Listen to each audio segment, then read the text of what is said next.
হিন্দু ধৰ্মত এটা কথা বিশ্বাস কৰা হয় যে পিতৃ মাতৃৰ ভাল বেয়া কামৰ পৰিণাম সন্তানেও ভোগ কৰিব লগা হয়। পাপ পুণ্য পূৰ্বজন্ম আৰু কৰ্মফলৰ বিষয়ে আমাৰ ধৰ্মগ্ৰন্থসমূহত বিস্তৃত বিৱৰণ পোৱা যায়। আজি আমি এটা সুন্দৰ কাহিনীৰ জৰিয়তে পিতৃ মাতৃৰ ভাল বেয়া কামৰ পৰিণাম সন্তানে কেনেদৰে ভোগ কৰিব লগা হয় সেই বিষয়ে ক'বলৈ লৈছোঁ।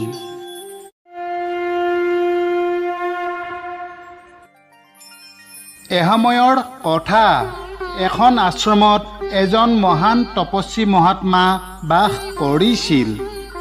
এদিন সেই মহাত্মাৰ পত্নীয়ে সুধিলে, স্বামী, পিতৃ মাতৃয়ে যিবোৰ ভাল বা বেয়া কাম কৰে সেই কামৰ পৰিণাম তেওঁলোকৰ ল'ৰা ছোৱালীয়ে ভোগ কৰিব লগা হয় নেকি? তেতিয়া মহাত্মাই ক'লে, হে দেৱী, পিতৃ মাতৃৰ ভাল বেয়া কামৰ পৰিণাম সন্তানেও ভোগ কৰিব লাগে।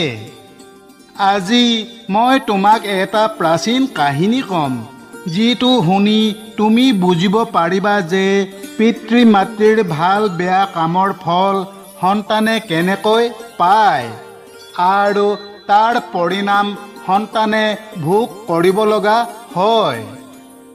এই বুলি কয় সেই মহাত্মাই কাহিনী ক'বলৈ আৰম্ভ কৰিলে। হে দেৱী, প্ৰাচীন কালৰ কথা, এখন গাঁৱত এজন দুখীয়া মানুহ বাস কৰিছিল। কঠোৰ পৰিশ্ৰম কৰি সেই দুখীয়া মানুহজনে যেন তেনকৈ পৰিয়াল পোহপাল দিছিল। গোটেই দিনটো পৰিশ্ৰম কৰাৰ পাছত তেওঁ 50 টকা উপাৰ্জন কৰিছিল।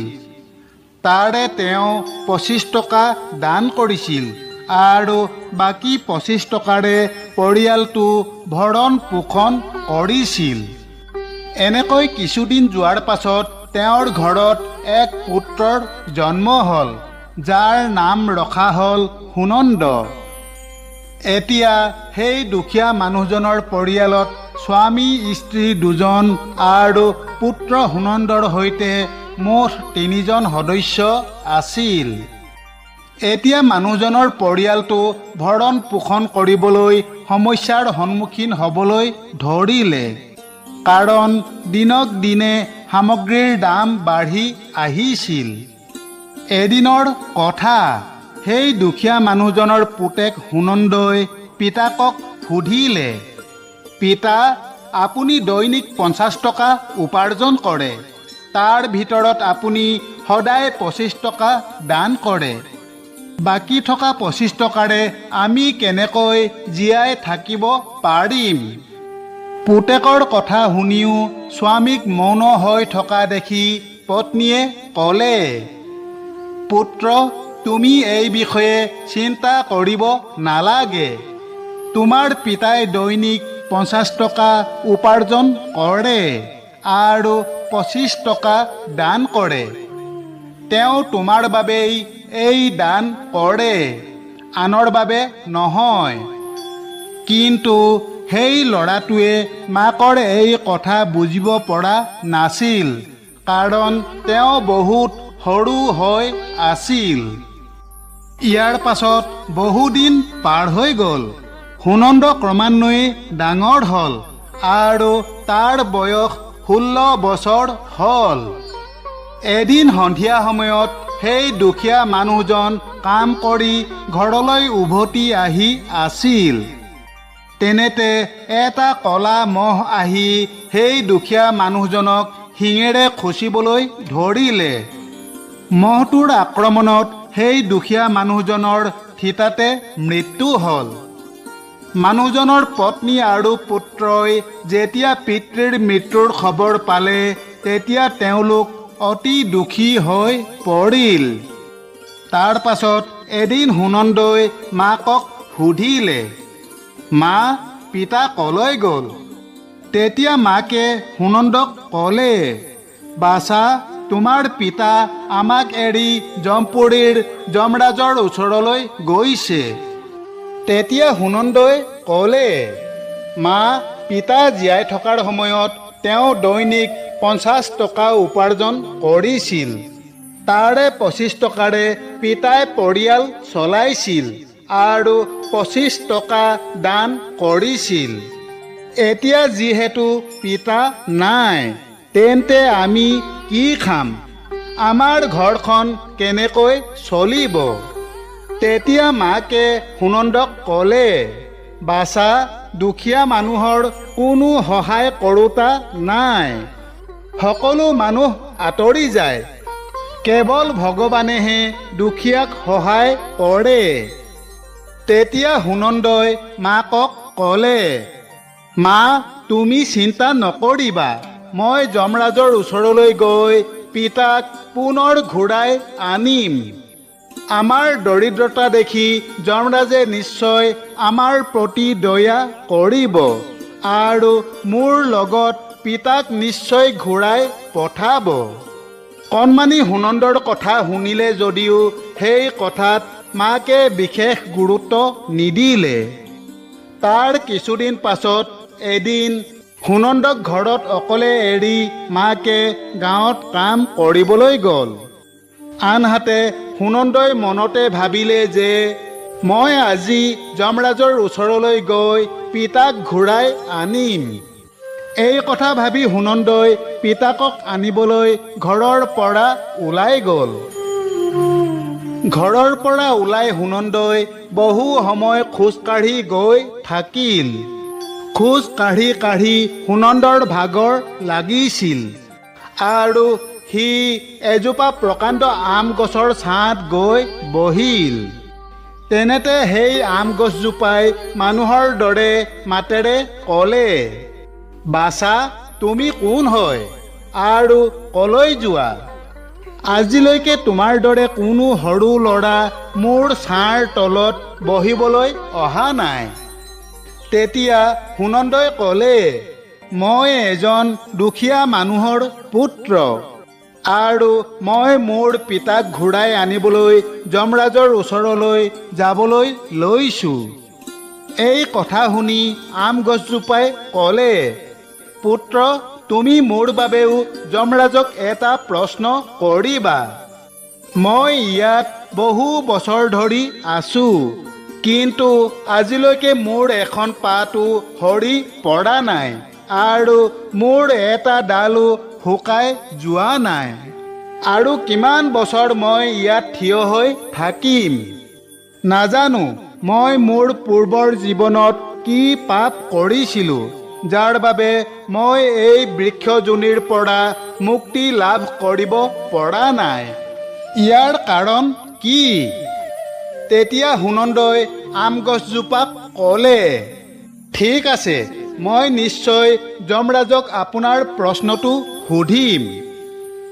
এই বুলি কৈ সুনন্দই তাৰ পৰা আগবাঢ়ি গ'ল। কিছু সময় খোজকাঢ়ি গৈ থাকি সুনন্দই বাটত এটা ইচ্ছাধাৰী সাপ দেখা পালে। সেই সাপটো দেখি সুনন্দই ভয়ত কঁপিবলৈ ধৰিলে আৰু তাৰ পৰা পলাই যাবলৈ ল'লে। তেতিয়া সেই সাপটোৱে মানুহৰ মাতেৰে ক'বলৈ ধৰিলে, ৰ'বা, ভয় নকৰিবা। কোৱাচোন তুমি কোন আৰু কলৈ যোৱা? তেতিয়া সুনন্দই সেই সাপটোৰ ওচৰলৈ গৈ হাতযোৰ কৰি ক'বলৈ ধৰিলে, হে নাগৰাজ, মই এজন দুখীয়া মানুহৰ পুত্ৰ আৰু মই মোৰ পিতৃক ঘূৰাই আনিবলৈ যমৰাজৰ ওচৰলৈ যাবলৈ লৈছোঁ। সেই সাপটোৱে ক'লে, পুত্ৰ, তুমি গৈ যমৰাজক মোৰ এটা প্ৰশ্ন সুধিবা। মই ইয়াত বহু বছৰ ধৰি পৰি আছোঁ। এতিয়া চলা ফুৰা কৰিবলৈও মোৰ শৰীৰত শক্তি নাই। নাজানো মই মোৰ পূৰ্বৰ জীৱনত কি পাপ কৰিছিলোঁ, যাৰ বাবে মই এই জোনীৰ পৰা মুক্তি লাভ কৰিব পৰা নাই। ইয়াৰ কাৰণ কি? তেতিয়া সুনন্দই ক'লে, ঠিক আছে, মই নিশ্চয় যমৰাজক আপোনাৰ এই প্ৰশ্নটো সুধিম। এই বুলি কৈ সুনন্দই পুনৰ আগবাঢ়ি যাবলৈ ধৰিলে। তাৰ পৰা কিছু দূৰ খোজকাঢ়ি গৈ সুনন্দই বাটত এজন খেতিয়কক লগ পালে। সুনন্দক দেখা পাই খেতিয়কজনে ক'লে, বাছা, তুমি কোন হয় আৰু কলৈ যাবলৈ লৈছা? তোমাক দেখাত বহুত সৰু আৰু কোমল যেন লাগিছে। তেতিয়া সুনন্দই ক'লে, মই এজন দুখীয়া মানুহৰ পুত্ৰ আৰু মই যমৰাজৰ ওচৰৰ পৰা পিতাক ঘূৰাই আনিবলৈ যাওঁ। তেতিয়া সেই খেতিয়কে ক'লে, বাছা, তুমি গৈ যমৰাজক মোৰ এটা প্ৰশ্ন সুধিবা। পথচাৰীৰ পিয়াহ নিবাৰণ কৰাৰ উদ্দেশ্যে বহু বছৰ ধৰি মই ইয়াত এটা কুঁৱা খান্দি আছোঁ, কিন্তু আজিলৈকে পানী ওলোৱা নাই। নাজানো পূৰ্বৰ জীৱনত মই কি পাপ কৰিলোঁ, যাৰ বাবে এই কুঁৱাটোত এতিয়াও পানী ওলোৱা নাই। ইয়াৰ বাবে মই বহুত টকা খৰচ কৰিছোঁ, তেন্তে পানী নোলোৱাৰ কাৰণ কি? সুনন্দই ক'লে, ঠিক আছে, আপোনাৰ এই প্ৰশ্নটো মই নিশ্চয় যমৰাজক সুধিম। এই বুলি কৈ সুনন্দই পুনৰ আগবাঢ়ি যাবলৈ ধৰিলে। এইবাৰ গৈ থাকোঁতে সুনন্দই বাটত বহুত ডাঙৰ পুখুৰী এটা দেখা পালে। পুখুৰীটো দেখি সুনন্দই পাৰলৈ গৈ পানী খাব ধৰিলে। ঠিক তেনেতে পুখুৰীৰ পৰা এটা হাঁহ সাঁতুৰি আহি ক'বলৈ ধৰিলে, বাছা, তুমি কোন আৰু কলৈ যাবলৈ লৈছা? তেতিয়া সুনন্দই ক'লে, মই এজন দুখীয়া মানুহৰ পুত্ৰ আৰু মই যমৰাজৰ ওচৰৰ পৰা মোৰ পিতাক ঘূৰাই আনিবলৈ ওলাইছোঁ। সুনন্দৰ কথা শুনি হাঁহটোৱে ক'লে, বাছা, তুমি গৈ যমৰাজক মোৰ এটা প্ৰশ্ন সুধিবা। মই বহু বছৰ ধৰি এই পুখুৰীটোত ঘূৰি ফুৰিছোঁ। মোৰ 7টা প্ৰজন্ম পাৰ হৈ গ'ল, কিন্তু মই এতিয়াও এই পুখুৰীটোতেই বাস কৰি আছোঁ। মই মোৰ পূৰ্বৰ জীৱনত কি পাপ কৰিছিলোঁ নাজানো, যাৰ বাবে মই এই জুনিৰ পৰা মুক্তি লাভ কৰিব পৰা নাই। ইয়াৰ কাৰণ কি? তেতিয়া সুনন্দই ক'লে, ঠিক আছে, আপোনাৰ এই প্ৰশ্নটো মই নিশ্চয় যমৰাজক সুধিম। এই বুলি কৈ সুনন্দই তাৰ পৰা পুনৰ আগবাঢ়ি যাবলৈ ধৰিলে। খোজকাঢ়ি গৈ থাকি সি পুখুৰীটোৰ সিটো পাৰ পালেগৈ।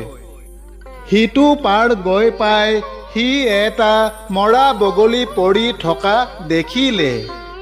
সুনন্দই যেতিয়া সেই মৰা বগলীটো পাৰ হৈ আগবাঢ়ি যাবলৈ ধৰিলে, তেতিয়া সেই মৰা বগলীটোৱে ক'বলৈ ধৰিলে, বাছা, তুমি কোন হয় আৰু কলৈ যাবলৈ লৈছা?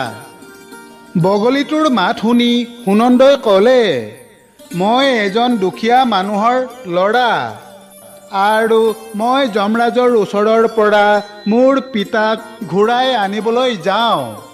সুনন্দৰ কথা শুনি সেই বগলীটোৱে ক'লে, বাছা, তুমি যমৰাজক মোৰ বাবে এটা প্ৰশ্ন কৰিবা। মোৰ মৰা দেহটো বহু বছৰ ধৰি এই পুখুৰীৰ পাৰত পৰি আছে। পানীৰ ঢৌ আহিলে মোৰ মৃতদেহটো পুখুৰীৰ ভিতৰলৈ গুচি যায় আৰু পানীৰ ঢৌৰ লগত ই পুনৰ পুখুৰীৰ পৰা ওলাই আহি পাৰত উপনীত হয়। মোৰ মৃতদেহটো গেলি পচিও নাযায়। ইমান বছৰ ধৰি একেদৰেই আছে। নাজানো মোৰ পূৰ্বৰ জীৱনত কি পাপ কৰিলোঁ, যাৰ বাবে মই এই শৰীৰৰ পৰা মুক্তি লাভ কৰিব পৰা নাই। ইয়াৰ কাৰণ কি? সুনন্দই ক'লে, ঠিক আছে, মই নিশ্চয় যমৰাজক আপোনাৰ এই প্ৰশ্নটো সুধিম।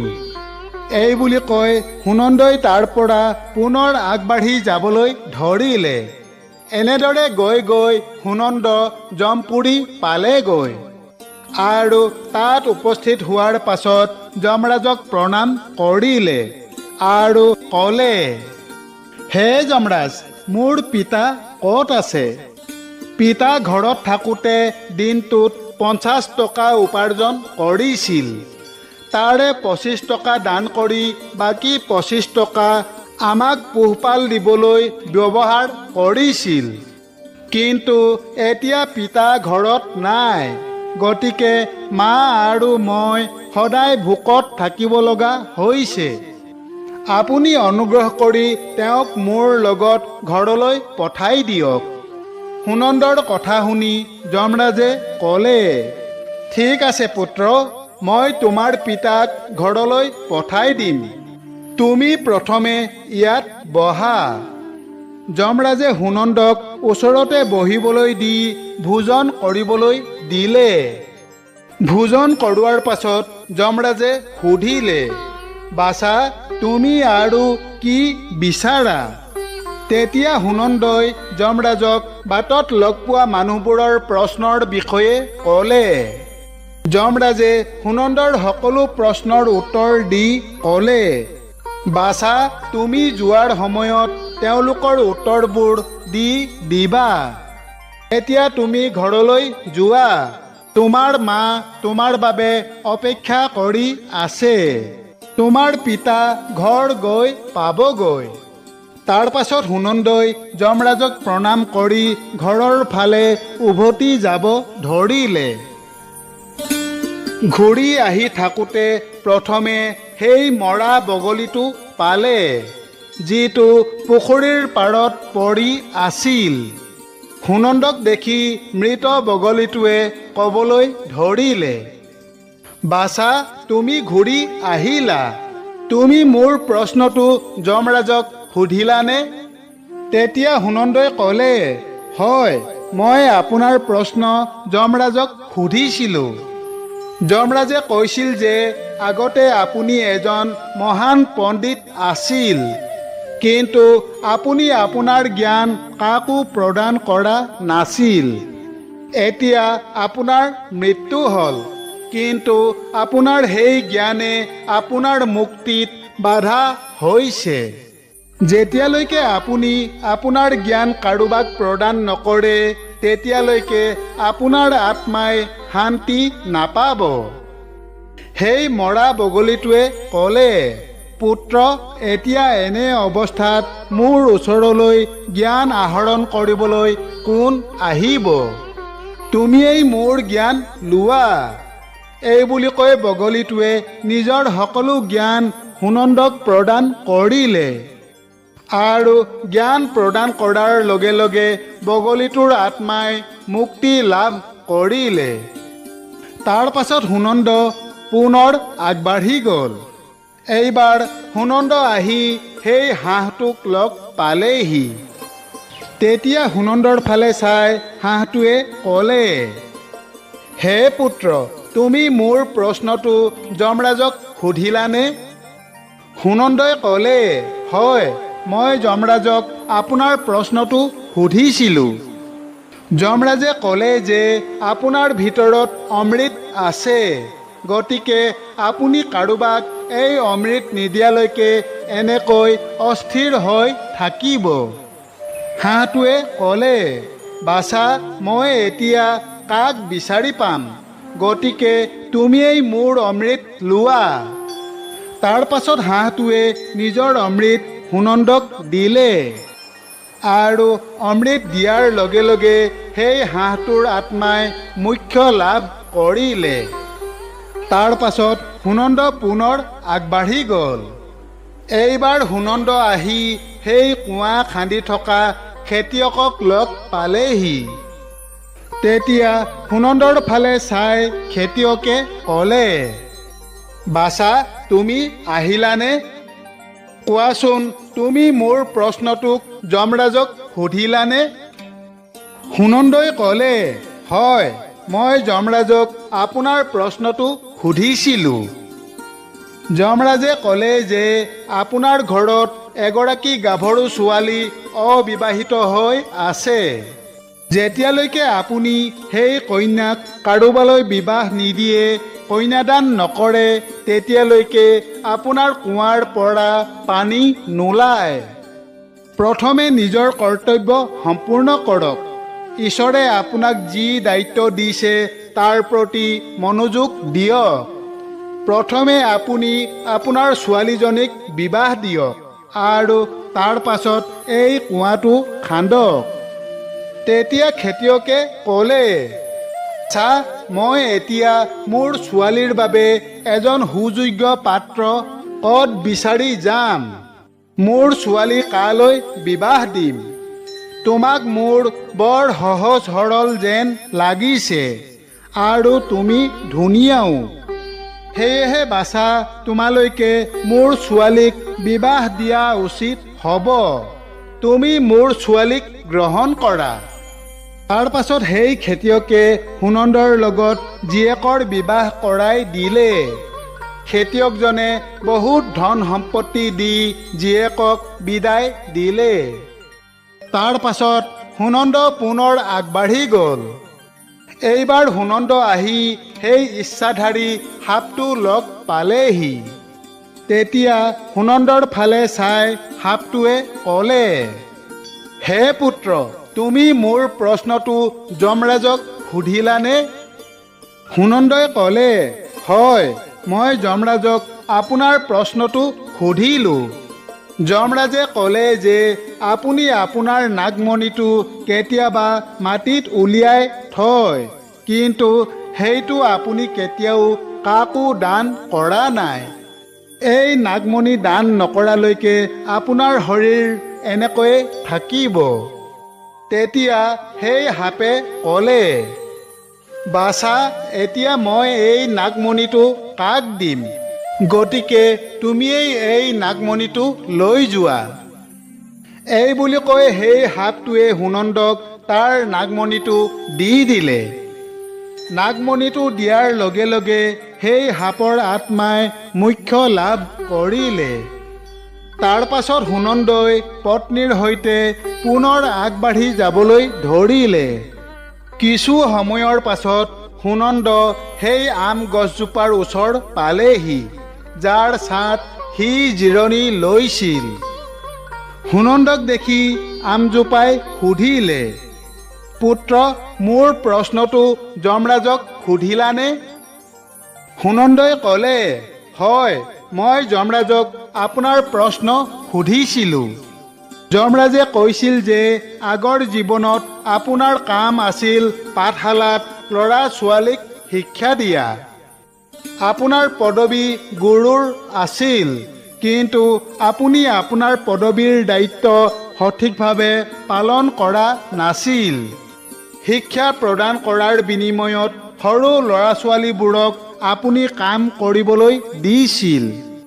আপুনি আগৰ জীৱনত এজন মহান পণ্ডিত আছিল, কিন্তু সেই ল'ৰা ছোৱালীবোৰক আপুনি ভালদৰে শিক্ষা নিদিলে।